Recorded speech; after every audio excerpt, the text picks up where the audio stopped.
Hello and welcome back to Up the Villa podcast. Welcome to the Debrief, where we take a deeper dive in the result that we've just seen. So Forest 2, Aston Villa 0. Day after, how are we feeling? Are we a little bit more feeling better about it or not? We've got a big week ahead. We've got Alkmaar on Thursday, Fulham on Sunday. So we've got a big week at home. And really, I don't really want to go over old ground in this episode. I don't really want to go into us missing copious amounts of chances and getting into good areas and not being able to find the final ball. We went over that yesterday. Everybody's voiced their thoughts on that, really. So I just want to look at something a little bit different in this episode. And Unai, after the game, spoke about how we dominated possession, we controlled the game. But if you don't take your chances, you won't score, and you won't win games if you don't score. And also, if you make mistakes and the opposition score and you can't take your chances, then you won't win, will you? So that's basically what he said. But he said he was going to go away and analyse the goals. So I'm going to do the same. I'm come away from the game and I'm going to analyse the goals. And there's something that I've spotted, Villa fans, and it's a bit of a running theme of goals that we're conceding, and it's an area which I think we need to improve on. And I just want to look at as well the different styles that we've got: home form, away from home sort of style, and our style at home, and try and merge the two together, because I think although Unai likes to tweak the system at times and he likes to adapt, and we can see when we take a player off, the system completely changes.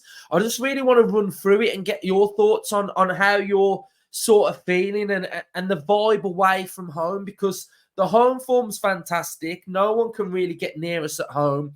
But away from home, it's not as good as it's not working as good, and we are slightly vulnerable at times, even though we're doing things really well. So I'm going to go through the goals and then we're going to have a look at the style. So basically, the running theme that I've spotted is there's a goal that we've conceded this season a few times now. And if we go back to Palace at home, when Mateta was on that byline and they was able to score, Edouard scored.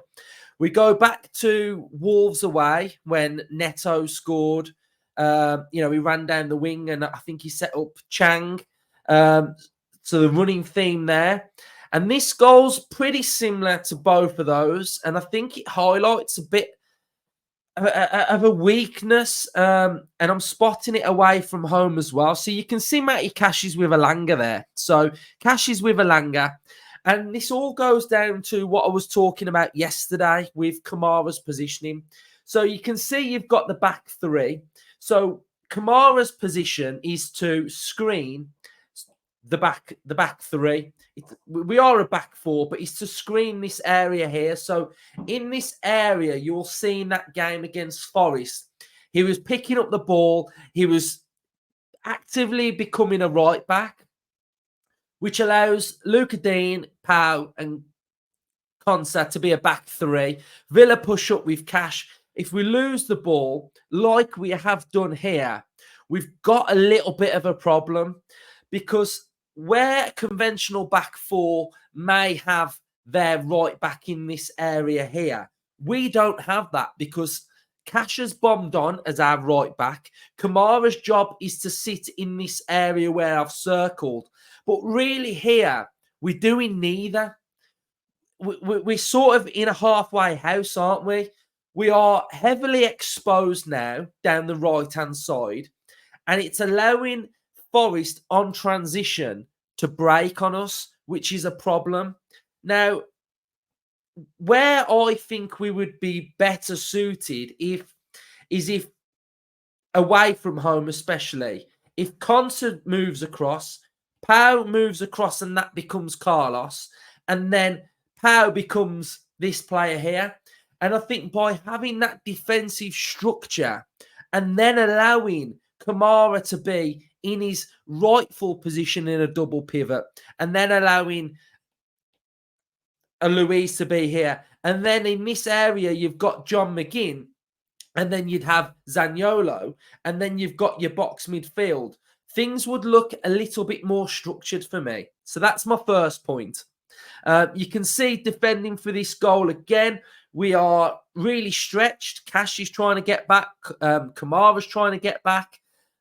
Defensively in that area there, I think we're okay at this moment in time. And then when Cash comes back, he slips again. I think defensively, we've actually recovered quite well for me. I think we're okay when we're in this area. But then when things start to unravel a little bit, we've got the goal scorer here. And for me now, we really need some players to sort of be prepared that this ball's going to come in this zone. And what we don't do, and which I think we probably should be, which is another probably a little criticism from this goal, nobody has came out to him. So we can see his starting position is here. His finishing position is on the edge of our box. And there's not a Villa player that has come out to him and engaged. So for me, there's two weaknesses to this goal. First of all, dealing with the initial ball that's gone out wide. And secondly, we haven't really adjusted and came out and sort of defended well. Martinez got a little bit of criticism, which I'm stuck between two ways, really. I think, really, you would probably want Martinez's starting position to be maybe a little bit more central. Could we say that? Again, if he was central, he can't really see through those players, can he? So at the minute, he's getting a good look on the striker of the ball. But the big gap here, isn't there, for him to aim into, and it finds that bottom corner there. So maybe, am I being harsh? I don't really know. But, you know, that was the first point. So I'm just going to talk about the goals and then I'll have a look at the shape. There was another area in the first half where I felt like really we should have been doing better. Zaniolo's touch is bang on here. It's a goal. And his touch was off. And then we go back to the second goal straight after half time. The ball has come down this area here. Taiwo has sort of held it up and the ball has come out to Mangala. And again, just like the first one, he's got a bit of space here. And I would hope somebody would have engaged after the first one that we gave away.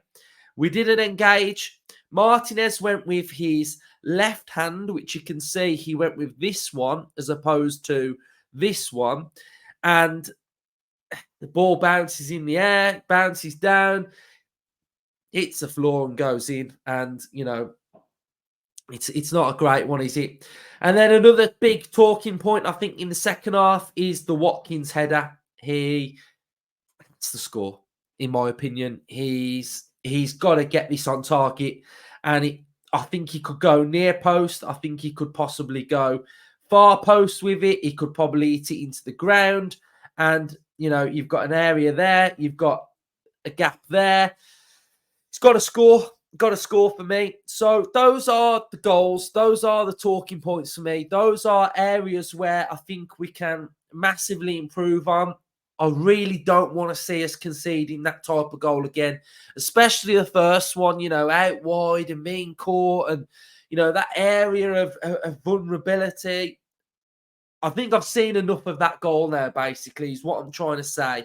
And we've just got to be better at defending it, really. So what I really want to highlight in this episode and get you guys talking in the comment section down below, which is the main purpose of why I do these videos, is to get your interaction, is to just talk about home and away and what we're seeing and the differences of what we're seeing. So what I've noticed, this is what I've noticed. So at home, this is generally how Aston Villa would like to look on paper. This is how we want to look at home. So we're going to look, if you look at average positions, if you look at the shape of what we are at home, this would generally be it. So this would mirror what we saw at Forest. Now, at home, you can really see what are we trying to do at home, and I think this is the main points of where I'm trying to get at to start with. So, at home, who are the main focal points in our team? And there's a couple of players that are integral to the way that we play at home. Number one would be Pau Torres. Pau Torres wants to play that ball into an area to Luca Dean. He wants to find gaps and he wants to play it into Zaniolo. He wants to keep it working with Luis.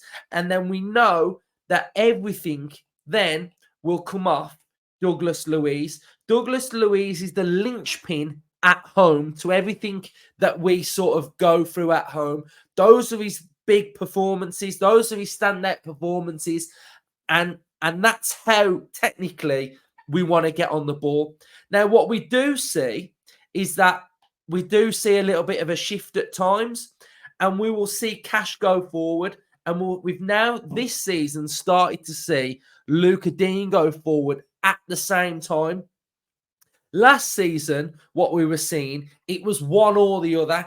It was Luca Dean goes forward, Cash comes in, and Cash would be that one that would sit in, or vice versa.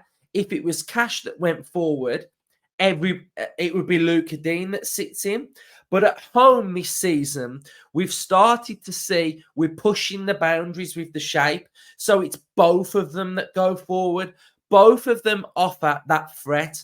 So what we do become at home is we will become 3-2, and then you could possibly say it's a 5, or you could possibly say it's a 4-1, a 3-2, 4-1. But that would be the average positions and the general shape of Aston Villa at home. We will see McGinn coming in there and making up that double pivot. But what we do then have is we've got players like Zaniolo who are getting forward. Diaby can drop off. Cash can go forward. And it's quite free-flowing. There's a lot of freedom between people going forward. We've started to see runs from Luis that are breaking through the lines as well. And there's a lot of movement. So it's not just a case of, okay, Kamara will go here, McGinn then makes up there, and it's quite structured. We might see times where McGinn floats around and he'll drift around there. Same as Zaniolo. Zaniolo could go and make up that front two, etc. So there's a lot of movement to what we do. And I think it's, absolutely fantastic. Here's my but. The but comes away from home. Now, when teams are coming to Villa Park now, basically they know they're in for a tough game. They know Villa are free-flowing, and we're very difficult to play against. We've shown that if you come and have a go, we'll play through you. We'll play on the counter. We can sort of be explosive. If you sit in a low block, then we have too much of the ball. A little bit like Forest, and we generally break teams down. But away from home, where we are sort of being exploited on transition, like against Wolves, like against Forest, I think there may become a time now where we've got to see a little bit of a shift in what we do. And I think basically against Forest, when I was seeing McGinn coming into this area, it really left us, for me, exposed here. And I think it was a bit of a problem in that game. And I think we lose a few of our good traits away from home. Like we lose McGinn further forward in that area where he wants to be. We lose Kamara's ball playing capabilities in that double pivot. Like I think at home, it's okay for Kamara to sit in there. It's okay because we're so expansive and we've got so much control on games. But away from home, I kind of feel like we need his main attributes in there. We need him to be winning the ball. We need him to be winning the midfield battle with Luis. And we need him to be doing all of those Rolls-Royce, Boubacar, Kamara things that we need him to be doing. So I really think away from home, we've got to see this little bit of a shift. Now, a couple of substitutions for Villa can change how we look. So against Nottingham Forest, we made a substitution at half-time and we took Zaniolo off and we brought Leon Bailey on.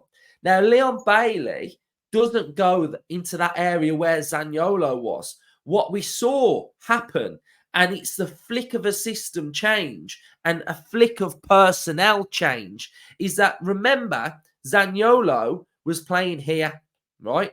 So this was where Zaniolo was.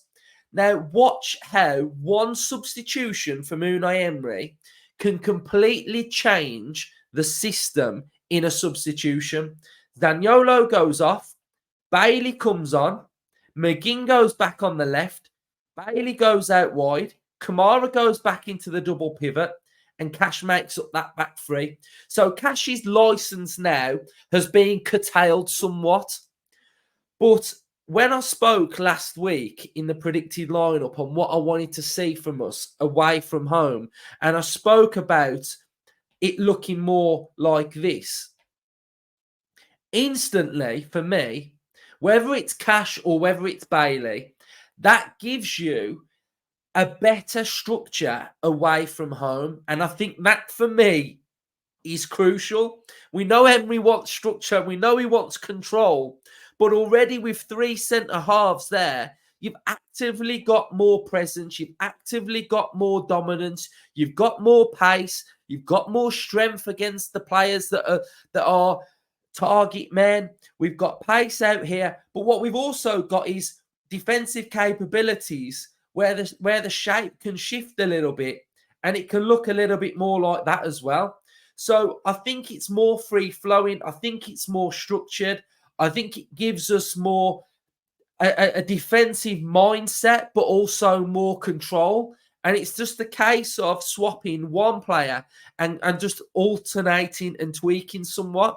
I'm not saying this is how we have to play every week, but I just think it gives us more defensive control. You could say that you could go in that area a Leon Bailey, but if I'm being brutally honest, I don't think Bailey's an away from home player, and I still stick by it, and I think that's why Zaniolo he gets a lot of stick, and I'm still sticking by him because we've seen with Lo Celso at Villarreal in an Unai Emery side that Emery likes these players that have got physical profiles that are not built like your average player. Like you don't just think a like for like substitution, and you don't expect a player to be how Zaniolo is and how Zaniolo's built. And yeah, I understand that he misses chances and that it can be quite frustrating, but he gets in the right areas for me still. And I can't knock a player that keeps getting in the right areas. And I think if a player keeps doing it, he's going to get joy eventually. So I just really wanted to highlight the different variations away from home. And I think my other point that I'll finally make is that if that goal that we conceded against Forest, if it looks a little bit more, so we've got 4, we've got this one here. So if it looked a little bit more like this, you're not actively asking Cash to be in that area there all the time and coming back. And when the possession breaks down, we're not losing McGinn. McGinn can get up and down. McGinn can play anywhere in this area. But with the defence looking more like that, you've already got more structure for me. And I think, honestly, we would look more defensively sound away from home. So I have gone big on tactics in this episode, just like Emery is. He said he was going to go away and evaluate the style. But I just want to highlight the different shapes that we've currently got and different variations. And for me, that one that I've highlighted makes us defensively stronger, I think. So it's definitely something to look on, because away from home, although we control the game, although we've got all of the ball, we're getting caught. And I think if we keep getting caught, then it's highlighting an area where there's a slight problem. So, we've really got to just look at it, I think, and just see where we are. Yes, we got caught playing with that 3 against Wolves, but we've got to stick at it, I think. Anyway, so we'll move on then to some of the stats from the game, and we'll just finish off highlighting how we went about it in this game. So you can see Aston Villa lost the game 2-0, and our XG was 1.41, and Forest's was 0.46. We can see the match dominance. Aston Villa were in the blue, Forest were in the green. So again, it shows how dominant we were in this game. We've got the shots by XG, Villa are in the blue, Forest are in the green. Heavily dominant from Aston Villa. Shot map, Villa, blue, dominant, Forest, 5 shots, scored 2 goals. Aston Villa predominantly attacked through the centre, down the left and the right. As you can see, this is our passing network, which again was pretty decent, to be fair. You can see territorially, we are pretty much camped in the Forest half. You can see the shape of Torres, Konsa and Kamara. You've got Cash out wide. Bailey came on and added some width. McGinn in the middle, Diaby, Watkins. So it's a really good passing network, to be fair. And as you can see, Forest danger creation came centrally. That's where 2 of their goals ended up. And then their passing network, you can see, all in their own half, struggle to get out. There is a bit of width in there, but you can see the Toffolo, Elanga and Gibbs White offered them their threat when they were in their 4-3-3 shape. So yeah, there you go. Bit of stats, bit of tactical analysis from myself. I just really wanted to look at it really and just see the variations and where we are. Do you guys think that we have sort of got this little bit of a tactical balancing act away from home? Looking back on it now, do you think it was just we were just really unlucky in this game? Do you think there's an issue with our home or away styles? Do you think we've just got to keep going with the same one that we do at home? Or do you think it's needed that we do need to just balance it out a little bit and just work with that sort of Kamara role? Is it double pivot or should he still be doing that screening? So I've highlighted it for you. I've highlighted tactically what I think and what I think we can improve on.